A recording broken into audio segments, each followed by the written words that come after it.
আসসালামু আলাইকুম বন্ধুরা। রেডিটেল ট্যাবলেট 20 mg হচ্ছে একটি শক্তিশালী non steroidal anti inflammatory drug NSAID, যার জেনেরিক নেম টেনোক্সিক্যাম। এটি মূলত রেডিয়েন্ট ফার্মাসিউটিক্যালস দ্বারা উৎপাদিত। তো এটি নিয়ে আজকের টপিকস। তো এটির একটি স্ট্রিপে 10টি ট্যাবলেট পাওয়া যায়, যার মূল্য 180 টাকা।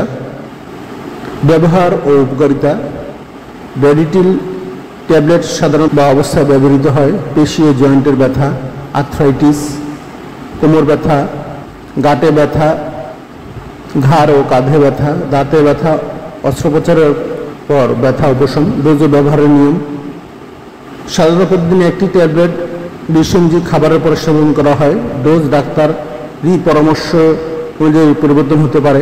কখনই নিজ থেকে ডোজ বাড়াবেন না বা দীর্ঘদিন ব্যবহার করবেন না। সতর্কতা: প্রিকশনস: পেটের আলসার, কিডনি বা হার্টের রোগ থাকলে চিকিৎসকের পরামর্শ ছাড়া খাবেন না। গর্ভবতী বা স্তন্যদানকারী নারীদের অবশ্যই ডাক্তারের পরামর্শ নেবেন। দীর্ঘমেয়াদী ব্যবহারে পাকস্থলিত ক্ষতি বা রক্তপাতের ঝুঁকি থাকতে পারে। পার্শ্ব প্রতিক্রিয়া: সাইড ইফেক্টস বমি, পেট ব্যথা, অম্বল, মাথা ঘোরা বা ঘুম ভাব, ত্বকের র্যাশ, খুব ক্ষেত্রে কিডনি বা লিভারের সমস্যা দেখা দিতে পারে। উৎপাদক প্রতিষ্ঠান manufacturer radiant pharmaceuticals Bangladesh. Generic হচ্ছে টেনোক্সিক্যাম। তো বন্ধুরা, আজকে এই পর্যন্তই। আগামীতে নতুন নতুন ওষুধের তথ্য নিয়ে হাজির হব। সে পর্যন্ত আল্লাহ হাফেজ।